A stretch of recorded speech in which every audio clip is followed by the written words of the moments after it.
জানি দেখেন শুধুমাত্র আমি গতকালকে দেখলাম মুজিব বর্ষ উদযাপনের জন্য 6 বছরে 1000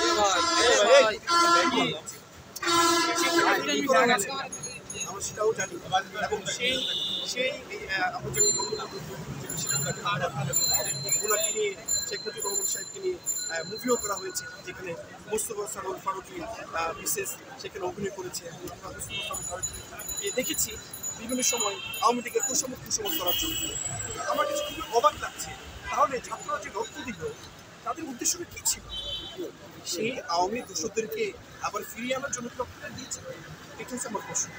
তাহলে আমাদের মধ্যে কি আবার সেই বৈষম্য সৃষ্টি হলো? এমন কেন হচ্ছে? আমার কাছে প্রায় মনে হয় যে এই পৃথিবীতে মনে হয় দুটো শ্রেণী আছে, একটা শোষক শ্রেণী আর একটা শোষিত শ্রেণী। আমরা বরাবরই শোষিতরা শোষকদের বিরুদ্ধে আন্দোলন দিয়েছি, কিন্তু আমাদের লাভের মধ্যে লাভ এটাই হয়েছে, আমাদের একটা শুধু খেতাব লেগে গিয়েছে, আমরা শহীদ হয়েছি, আমরা আন্দোলন করেছি।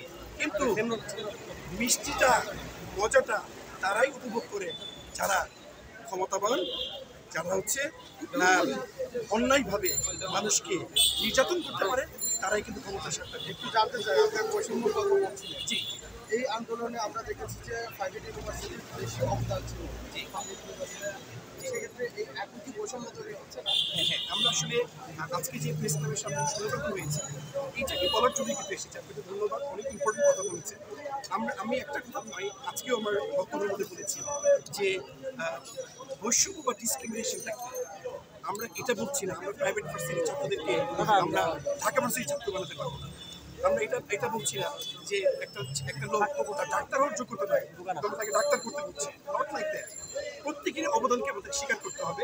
প্রত্যেকের একটা অধিকার আছে, সেই অধিকারকে লক্ষ্য করে তার যোগ্যতার সম্পূর্ণ স্থানে তাকে কিন্তু আমাদের ফিরিয়ে আনতে হবে। এবং আমরা দেখেছি, যেহেতু আমি একজন প্রাইভেট বিশ্ববিদ্যালয়ের শিক্ষক, আমরা দেখেছি বিশ্ববিদ্যালয়ের ছাত্ররা কি পরিমাণ স্যাক্রিফাইস করেছে। এবং আমি আমার শিক্ষকতার জীবনে আমরা কখনোই কথা দেখিনি। কেউ না খেয়েছিল, কেউ মার খেয়েছে, আর কেউ এরকম রক্ত দিয়ে দিয়েছে। তো এই যে বিষয়গুলো ছিল, আমরা আসলে আজকে আমরা প্রেস ক্লাবের সামনে সম্মিলিত হয়েছি, আজকে জাস্ট আমরা শুরু করবো, কিন্তু আমরা এই আওয়াজটা কতক্ষণ কিন্তু আমরা টিকিয়ে রাখবো যতক্ষণ টিকে রাখবো। এবং উইথ ডিউ রেসপেক্ট আমরা প্রফেসর ডক্টর ইউনূস স্যারকে সবসময় আমাদের গর্ব মনে করি। ওনাকে এরকম কখনো মনে করি না উনি আমাদের একজন প্রধান উপদেষ্টা, একজন national figure. No, professor doctor Yunus sir is the global celebrity.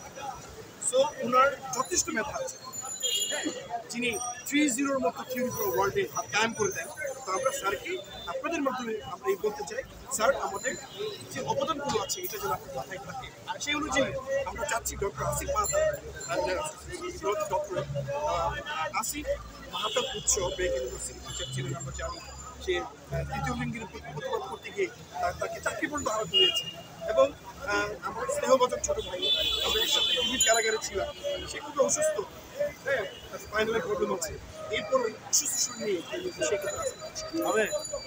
আরেকটা বিষয়